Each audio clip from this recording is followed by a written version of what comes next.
Bonjour et bienvenue sur Des jours et des lunes, la chaîne qui vous parle d'astrologie au fil de soi.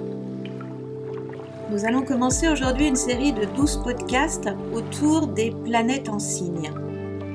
Alors pour rappel, si les signes du zodiaque représentent des archétypes de conscience humaine, si les maisons concernent les secteurs de vie humaine, les planètes, elles représentent les fonctions et les énergies qui vont animer votre thème natal. Donc c'est ce qui va façonner votre personnalité. Donc il faut bien avoir en tête qu'il n'y a pas de bonne ou de mauvaise planète et que chaque planète fait partie d'un tout, d'un système, le système solaire. Donc ça ne sert à rien d'aller isoler ou d'aller mettre en avant une planète au détriment de l'autre. Il faut vraiment voir son thème comme un grand tout. Dans La retraite sentimentale, l'écrivaine Colette écrit « Moi, c'est mon corps qui pense. Il est plus intelligent que mon cerveau. Il ressent plus finement, plus complètement que mon cerveau. Toute ma peau a une âme. » Tout est dit ici. Le taureau est d'abord et avant tout un corps. Il est incarné dans une chair vivante, prégnante, sensuelle, et il goûte le monde à travers ce corps. Premier des signes de terre, signe fixe qui succède à la flamme du bélier, signe féminin, fixe, le taureau est l'incarnation de la matière dans toutes ses acceptions, solidement campé sur ses pattes, savourant le monde, prenant le temps de le digérer pour mieux l'assimiler, prenant le temps tout court. De tous les signes du zodiaque, il est le plus épicurien. Il prend le temps de vivre, il est stable, paisible, et surtout, il ne se prend pas la tête. Comme l'écrit Colette, c'est sa peau qui a une âme. Il ne pense pas, ou plutôt il ne veut pas penser.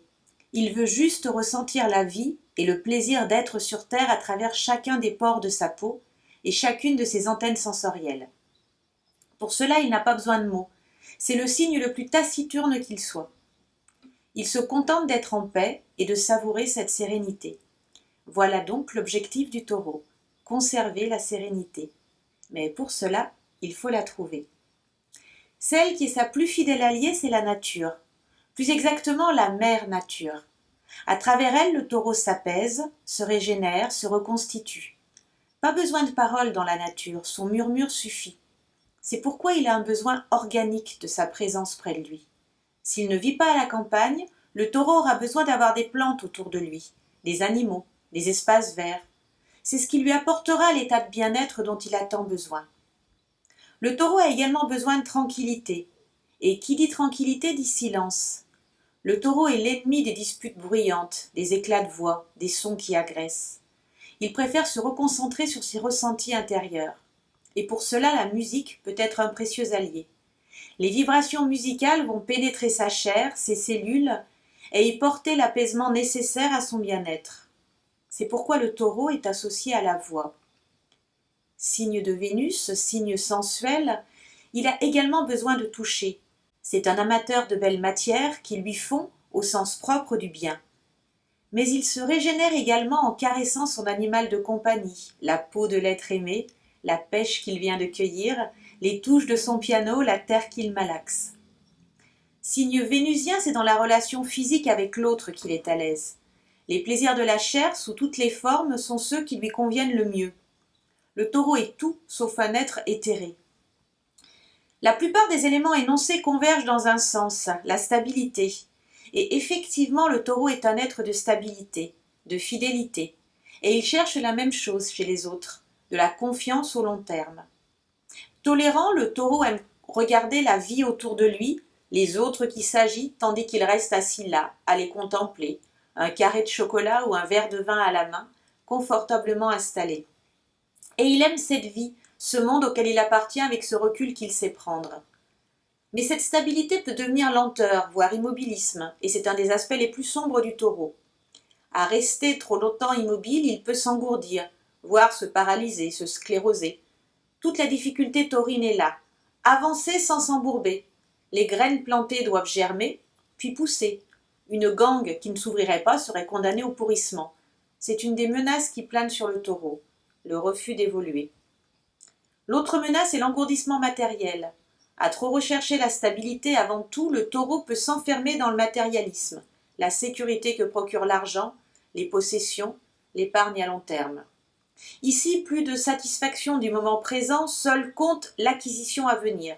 Et là encore, le taureau y perd son essence. Le dilemme du taureau, c'est celui de la graine.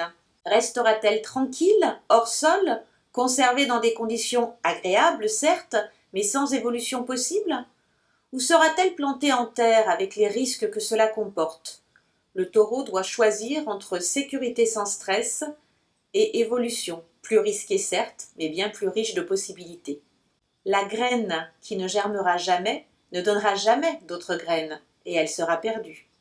Le taureau doit apprendre à apprivoiser cette évolution, à savourer le changement des saisons, s'y calquer. C'est en entrant dans cette ronde qu'il pourra s'épanouir, à son rythme.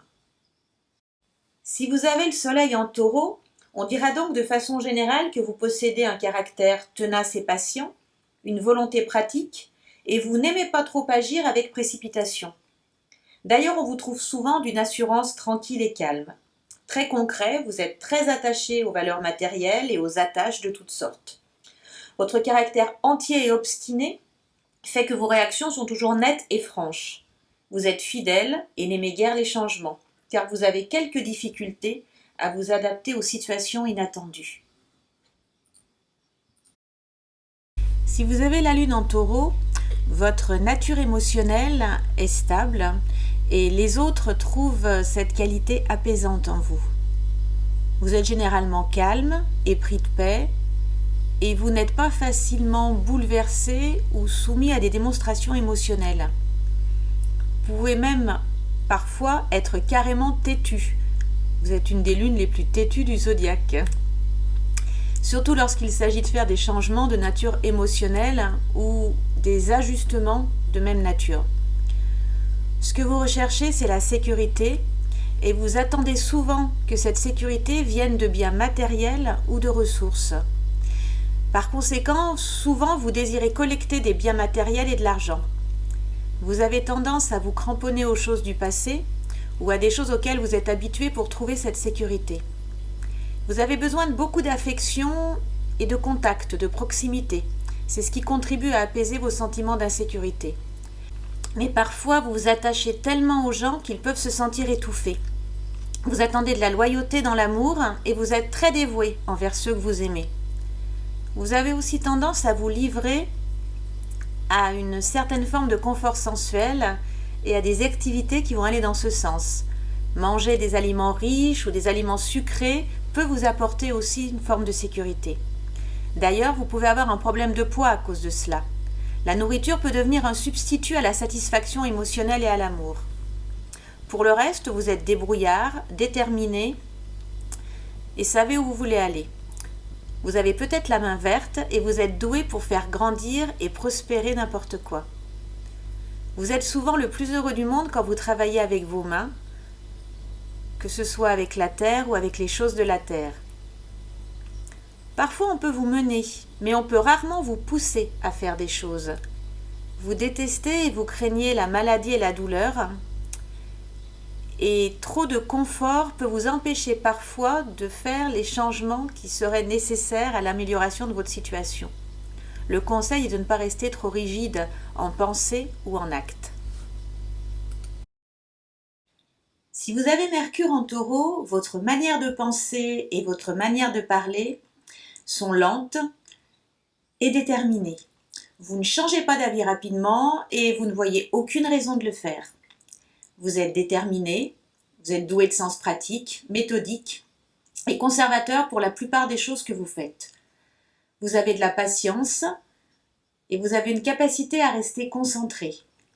Vous pouvez assimiler le flux présent à un rythme plus lent que les autres, mais une fois qu'il est appris, il n'est jamais oublié.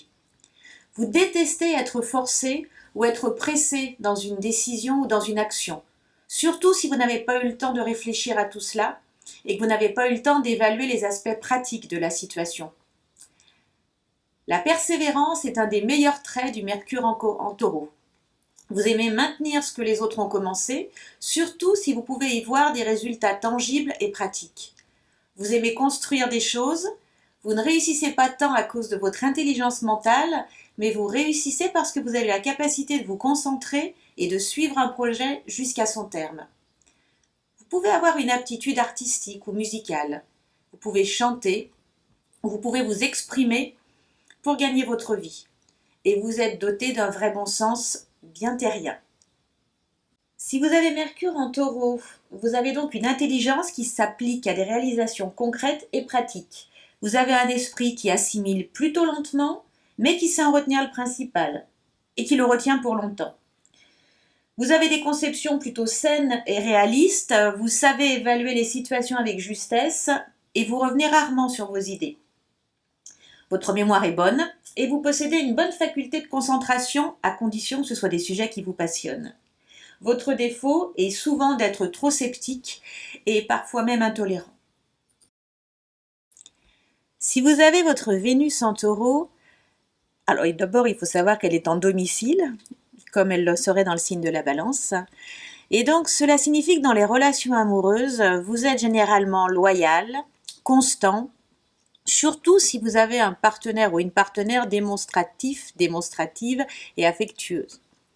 Vous êtes orienté vers le côté sensuel de la vie dans tout ce que vous faites. Vous êtes extrêmement sensible à la beauté et à l'apparence physique. Et l'attrait physique de votre partenaire est très important pour vous. Vous aimez vous faire plaisir et il est trop facile pour vous d'être extravagant et peut-être de mettre trop de valeur dans les choses matérielles. Vénus, n'oublions pas, est rattachée à l'argent. Le confort est important pour vous et vous détestez vous salir les mains. Vous pouvez parfois être paresseux, espérer ou attendre que quelqu'un d'autre s'occupe du travail que vous n'avez pas trop envie de faire. Parmi les conseils que l'on peut vous donner, c'est de développer la maîtrise de soi et que ainsi vous l'ajouterez aux qualificatifs que vous possédez déjà. Vous êtes chaleureux, vous êtes charmant, vous êtes sympathique et vous êtes doté d'un sens artistique. Il faut prendre garde en revanche à la possessivité, à la jalousie et au fait de sombrer parfois dans la facilité en ce qui concerne vos relations. Ce qui vous définit, Vénus en Taureau, c'est que vous souhaitez plaire d'une manière naturelle et sensuelle. En revanche, vos sentiments sont durables et fidèles et vos passions sont d'une grande constance. Avant tout, vous cherchez, n'oublions pas, vous êtes Taureau, vous cherchez la sécurité et êtes facilement angoissé par votre avenir affectif.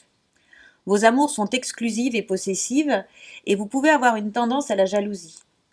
La passion va s'installer lentement en vous, mais toujours avec force, et vous êtes alors aussi loyal et dévoué qu'exigeante envers l'autre. Si vous avez Mars en Taureau, une fois que vous avez défini votre objectif, votre dévouement, votre détermination et votre engagement envers celui-ci sont extraordinaires. Vous n'abandonnez jamais et vous avez du mal à changer d'idée ou de cap. Quel que soit cet objectif, vous refusez de l'abandonner. Vous êtes fidèle, à moins que quelqu'un ne trahisse votre confiance, mais dans ce cas-là, gare à vos foudres. Vous êtes patient et généralement lent à vous mettre en colère, à moins encore une fois que quelqu'un ne vous entraîne trop loin. Vous êtes fiable et cohérent et vous pouvez gérer plus de travail que la plupart des personnes qui vous entourent. Vous êtes endurant. Vous préférez une routine régulière avec des heures définies et des responsabilités et tâches clairement définies aussi. Vous aimez construire et vous aimez voir les résultats de votre travail. Vous avez besoin d'ailleurs de voir des résultats pratiques, pas d'être dans la théorie. Et dans le même temps, vous avez un côté paresseux et soucieux du confort. Souvent, vous allez avoir beaucoup d'inertie à surmonter avant de commencer une tâche. Mais une fois que vous avez pris votre élan, alors là, il est impossible de vous arrêter et vous allez garder un niveau d'énergie fort et stable. Le bien-être matériel et la sécurité sont des facteurs importants pour vous et votre endurance et votre persévérance sont votre plus grande force. Mais attention, elles peuvent aussi vous nuire. Vous avez également tendance à jouer la sécurité et du coup ça vous limite. Le changement vous fait peur. Il en va de même d'ailleurs pour la maladie et la douleur. Parfois vous avez une tendance obstinée à ne pas vous laisser atteindre par les autres. La possessivité et la jalousie peuvent causer des problèmes dans vos relations. L'argent et les biens sont importants pour votre sentiment de sécurité. Il faut savoir réévaluer vos valeurs, il faut savoir cultiver le partage. Et attention à votre langue qui peut parfois être assez indisciplinée. En résumé, Si vous avez Mars en Taureau, on peut dire que vous mobilisez toujours vos énergies vers un but bien déterminé, avec une obstination sans égale, et que quels que soient les obstacles qui vont barrer votre chemin, vous chercherez à les surmonter par votre ténacité. Efficacité et stabilité dans l'action font que vous n'avez pas peur des travaux difficiles ou de la routine. En revanche, l'improvisation n'est pas votre fort et vous n'êtes pas du genre à changer de but sous l'influence des autres. Si vous avez Jupiter en Taureau, vous souhaitez élargir le monde qui vous entoure avec des choses pratiques, des choses tangibles, des choses matérielles. Les récompenses que vous attendez de vos efforts doivent être de nature matérielle d'ailleurs. Vous êtes généreux avec vos biens et vous partagez librement ce que vous avez, mais attention, seulement si vous estimez que la cause le mérite. Votre nature a tendance à être un peu extravagante et complaisante et il vous appartient tout de même de contrôler votre nature de désir. Vous pouvez être têtu dans vos croyances philosophiques ou religieuses, vous pouvez avoir besoin de la preuve de quoi que ce soit avant de croire, façon saint Thomas. Il peut y avoir aussi une peur de la maladie et de la douleur. De l'argent et des biens matériels peuvent venir à vous, mais vous devez savoir utiliser ces ressources à bon escient. Sinon, elles vous occasionneront des ennuis. Un grand amour des aliments trop riches ou trop sucrés peut également vous amener à être en surpoids.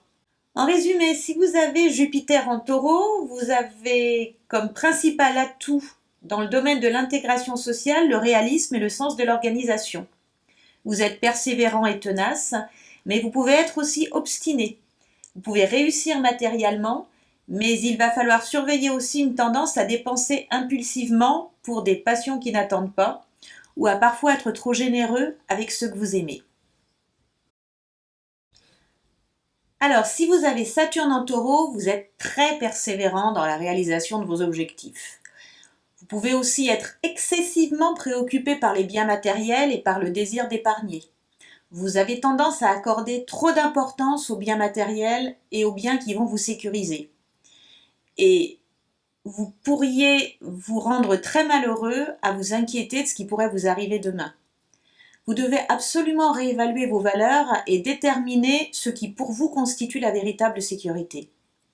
Sur un plan positif, vous êtes un travailleur infatigable, vous avez de la patience, de la prudence, de la détermination, de la discipline, une capacité d'organisation et vous pouvez faire face à la chute lorsque ceux qui vous entourent tombent. Le travail acharné est votre point fort et vos sentiments sont sérieux, bien contrôlés et difficiles à changer, même si parfois vous avez de la peine à pardonner et à oublier. La loyauté est très importante pour vous et construire des structures qui durent est un besoin du Saturne en Taureau.